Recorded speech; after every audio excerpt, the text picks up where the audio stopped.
একটা প্রশ্ন দিচ্ছে দেখো স্টুডেন্ট, 10 গ্রাম ক্যালসিয়াম কার্বনেটকে তীব্রভাবে উত্তপ্ত করলে কত গ্রাম ক্যালসিয়াম অক্সাইড পাওয়া যাবে? ক্যালসিয়ামের পারমাণবিক গুরুত্ব দিয়েছে 40, কার্বনের 12, অক্সিজেনের 16।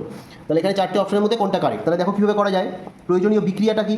প্রয়োজনীয় বিক্রিয়া হচ্ছে CO3, এটাকে যদি তাপ দেওয়া হয়, তাপ দিলে কী হবে? CO ক্যালসিয়াম অক্সাইড আর কার্বন ডাই অক্সাইডে ভেঙে যাবে। ঠিক আছে স্টুডেন্টস, এবার দেখো ক্যালসিয়াম কার্বনেটের আণবিক গুরুত্ব কত? ক্যালসিয়ামের হচ্ছে 40, কার্বনের হচ্ছে 12 আর অক্সিজেনের 16 করে 3টে, তাহলে কত হচ্ছে? 52 + 48 মানে হচ্ছে 100 হয়ে গেল। আর ক্যালসিয়াম অক্সাইডের কত? ক্যালসিয়ামের হচ্ছে 40, অক্সিজেনের হচ্ছে 16, তাহলে হচ্ছে 56। ক্যালসিয়াম অক্সাইডের আণবিক গুরুত্ব 56, ক্যালসিয়াম কার্বনেট হয়ে গেল 100। এবার 100 গ্রাম CaCO3 থেকে কত গ্রাম ক্যালসিয়াম অক্সাইড পাওয়া যাচ্ছে? 56 গ্রাম ক্যালসিয়াম অক্সাইড পাওয়া যাচ্ছে। ডিটেলস আমি লিখছি না, তোমরা লিখবে। 100 গ্রাম ক্যালসিয়াম কার্বনেটকে উত্তপ্ত করলে 56 গ্রাম ক্যালসিয়াম অক্সাইড পাওয়া যায়।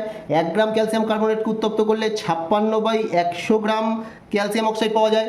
তাহলে এখানে 10 গ্রাম CaCO3 অর্থাৎ 10 গ্রাম ক্যালসিয়াম কার্বনেটকে উত্তপ্ত করলে 56 × 10/100 গ্রাম CaO পাওয়া যাবে। তাহলে 10 দিয়ে 100 কাটলে 10, 56/10 5.6 গ্রাম CaO পাওয়া যাবে। তাহলে এখানে কোন অপশনটা কারেক্ট? অপশন খ এখানে কারেক্ট, 5.6 গ্রাম। এটা 2025 মাধ্যমিক ভৌতবিজ্ঞান পরীক্ষা এসেছিল।